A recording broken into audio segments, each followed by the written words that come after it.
Wednesday. I hope you enjoyed the Illusions in Literature video that I posted yesterday. If you haven't watched that, it's a showstopper. I think you should check it out. I think you will find it useful. And today I'm going to show you how to write body paragraphs and give you some tips and remind you that it's really hard. Writing an essay well is really hard. And you should expect to put some time into this, and you should expect to struggle a little bit and cross things out, and I'm going to show you these later, but like this is my, and I do this professionally. I'm really good at this stuff. So watch the video, pause it as much as you'd like, rewind obviously, and I'll post some of the work that we did before we left school in March when we were doing paragraph writing. That might help you too. So enjoy the video. I hope that you're having a really good day. I miss you very much. And I don't know, I think that's all I have to say. You're the only reason I put on clothes that are not pajamas. So I hope that you're enjoying it. All right, have fun. I'll see you soon. All right, hey everybody, once again. Today we're going to talk about body paragraphs and how to craft them. And before we do that, I just want to walk you through all of the work that you've done thus far with Of Mice and Men, which leads us up to being able to do a really nice job today on these body paragraphs. We did our notes. We did our write about what are some words that we saw in our classmates' notes. We wrote about something our own annotations revealed, or how to emerge. We did that again with a different idea. We generated thesis statements, if you remember. We wrote out 3. We weren't sure which one we might use. And then eventually we settled on one, and we filled out an essay planner that's going to allow us to have different body paragraphs that are going to support this thesis idea. And I want you to know that because we did all that work, our essay part is going to be much, much easier. You're not starting from scratch. And next year in high school, feel free to do this type of work as you go along, even if your teacher doesn't require that, because that's what's going to help you, okay? And you'll have this amazing unit to look back at when you're ready.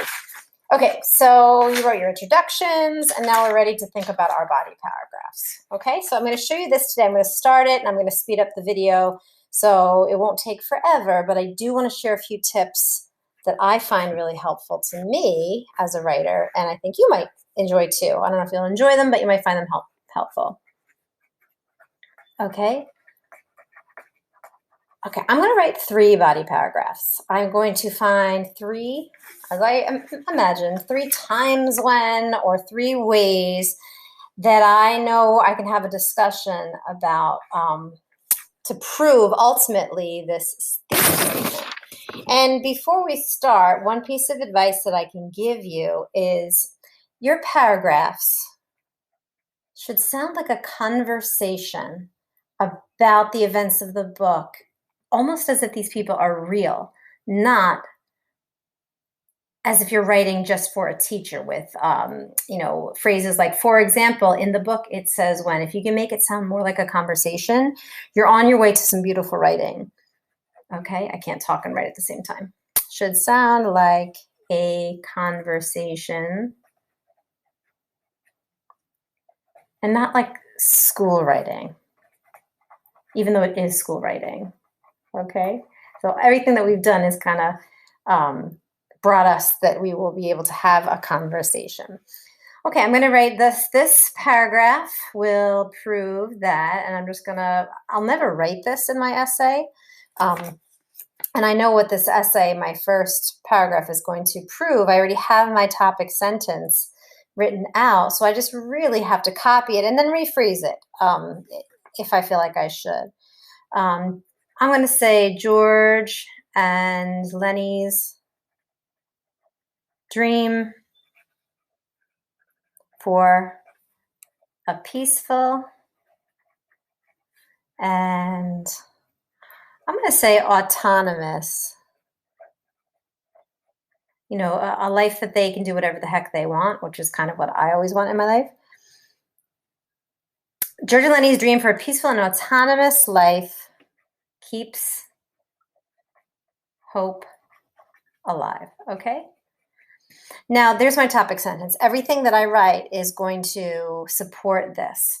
Because I don't want this to sound like a school writing, I don't want it to sound like the first example is when, right? I want to just dive into what's happening and who these people are. It's the beginning of an essay.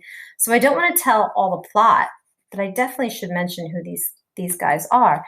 Now I have ideas that I want to include men talking about the dream. Lenny gets scared or frightened when he thinks that he's going to lose the privilege of taking care of those rabbits. And I also thought adding in Candy's excitement and Candy's contribution to the dream would be really sufficient to prove that the dream kept the hope and the joy alive, okay? Now, right here, I could just start, but I feel like I really, really should ask myself this question. Can you see that? Yeah. When did I see this first? It makes sense to use chronological order. And I don't really remember when I saw this first, so I'm going to go back and I'm going to reread. Now, like I said, writing is work. It really is work. So you're going to have to go back and reread to refresh your memory so that you get these details right. Okay, so I did that. And I remember that when we first met the guys, they're talking about what happened in Weed. And then Lenny breaks into George and says, tell me about the rabbits. It's the first time we hear that part of a dream. So I don't want to just start with George and Lenny because I have to give a little tiny bit of backstory, but not too much. So I'm going to start like this. As migrant workers, George and Lenny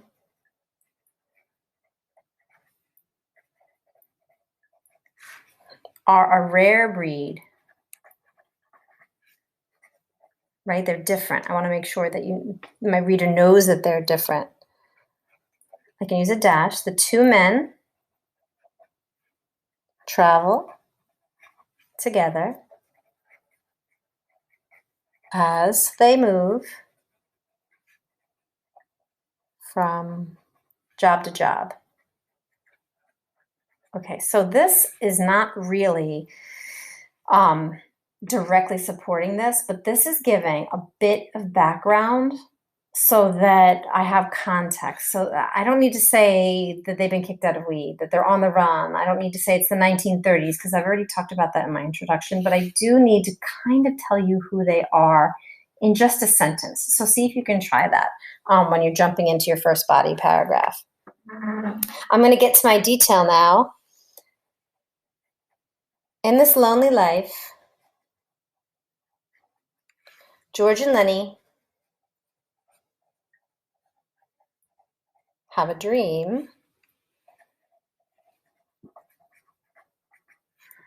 of owning a farm, raising rabbits,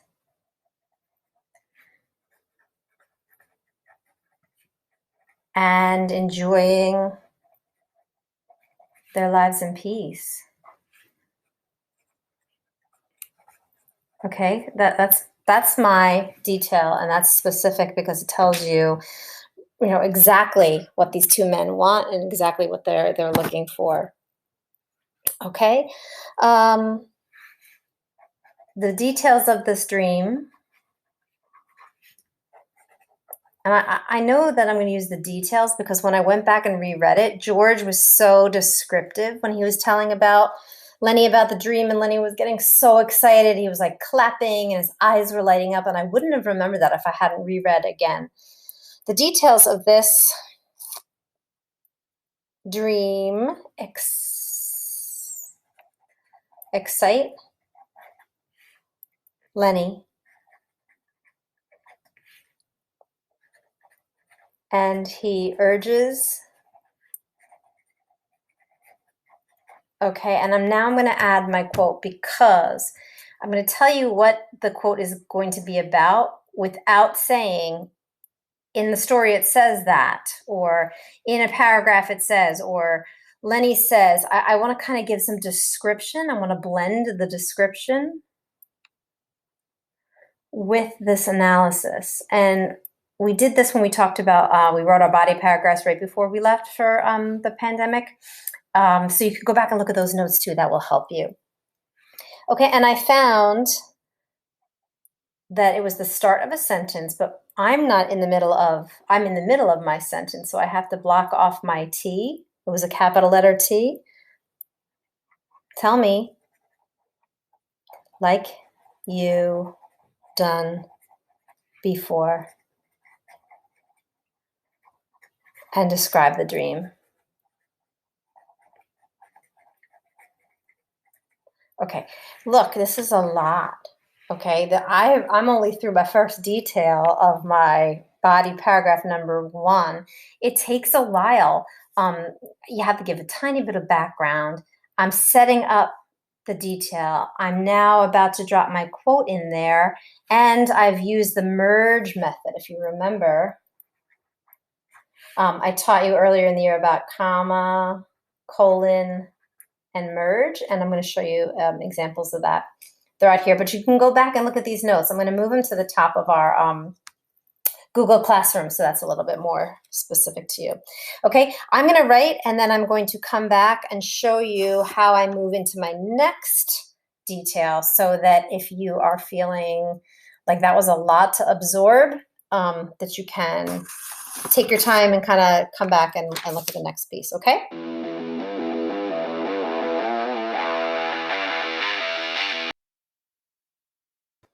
Okay, I'm back, and as you can see, I finished writing my body paragraph, and just as a warning, it took me 2 pages. I do write kind of big, and I was writing in this bigger marker, but I want you to understand that this is a big assignment, and this is the kind of work you're going to be asked to do next year, and I want to give you the experience and the prep to do a really good job with this. Okay, so I ended with when I was just talking before with this dream here. I wanted to make sure I reminded you to include the page number, and then the period goes on the outside after you have the quotation. So the quotation started here, it ended here. These are my words. So I put the citation here. I don't stick it up right after the quote, because it interrupts the readability of the line. So just keep that in mind. You can always look back at this, and of course I'm going to post this as a picture in your classroom. Okay, I wanted to move on to my next topic, that if Lenny messes up, he knows. Oh no, actually, Candy. I'm going to move into Candy, jumping into their dream, which is a different order than my essay planner, but that's fine. It's a decision I made when I was writing. George reminds Lenny that they got a future. Okay, this was we in the book, but I changed it, so I put it into my brackets. We got a future, and that the friendship between George and Lenny will buoy the two when times get stressful. Here's my second detail from the story. Relaxing in the bunkhouse, George and Lenny imagine their American dream out loud, and this inspires Candy, the old swamper on the ranch. Okay, so this is the detail, and this is like the setup to what was happening at the moment. Candy also wants to join this vision of hope. Here's my colon. This is the colon method. Okay, when my sentence ends here, it's a complete sentence, and then I want to put my quote in here, use the colon. You know where there's a place like that? And that's on page 32. Candy is so moved by the description of the idyllic farm, he pledges $350 to put in to the dream. And I have my citation here because this part here. And I just want to show you that the word idyllic, I don't know if you remember, but when I was taking these notes, I used that word. That was April 23rd. And because I did this, that word just like popped into my brain. It's really there because I put that work in. Okay, I'm going to move into my third detail. This hope-filled dream is, third detail, is so precious to Lenny that he becomes terrified just thinking this opportunity Sorry, just thinking that this opportunity to tend the rabbits is lost. I don't cite this because it's on so many different pages, and it's something that is just absolutely synonymous with Of Mice and Men. You cite so that people know where you get your words from, your text from, and it's everywhere. So with something like Tend the Rabbits, you don't have to cite. Lenny is well aware, sorry, I'm gonna move this up a little bit. Lenny is well aware that his behavior can risk their dream and practices his line, "If I get in any trouble, you ain't gonna let me tend the rabbits." It's on page 30. The hope of securing a farm and living like a family has kept the men going, even when times get difficult. Okay, and this is my transition sentence.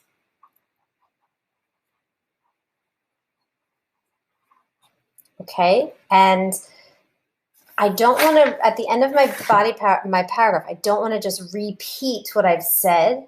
I want to acknowledge where I'm going next. So if I go back to my essay planner, I'm next going to write about the fact that George kept Lenny safe and he protected Lenny and provided a sense of family.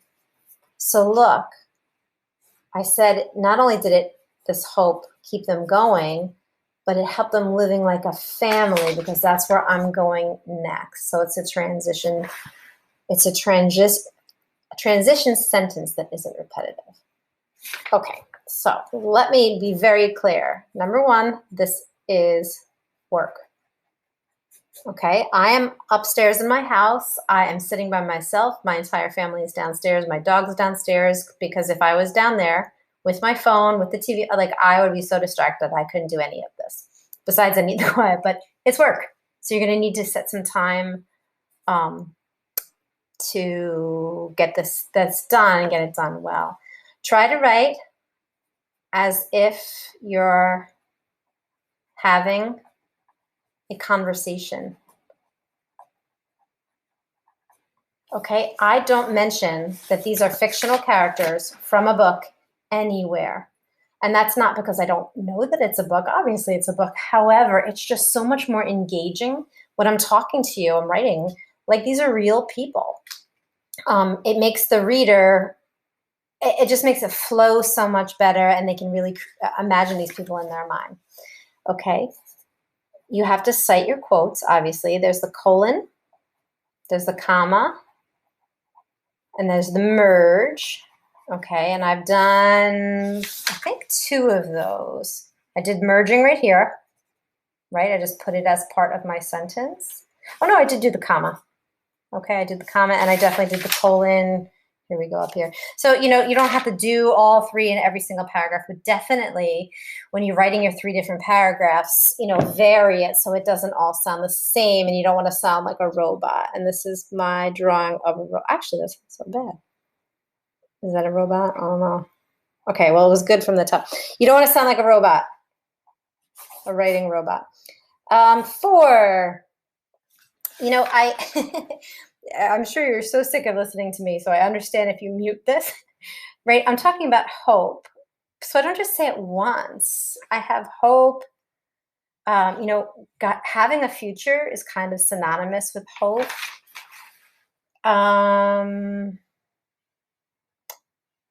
Where else? This risk is the opposite of hope, and I bring hope. So don't be afraid, and hope's here. Don't be afraid to repeat this idea. We look for repetition when we read the art novels. You could do that too. Sorry. I'm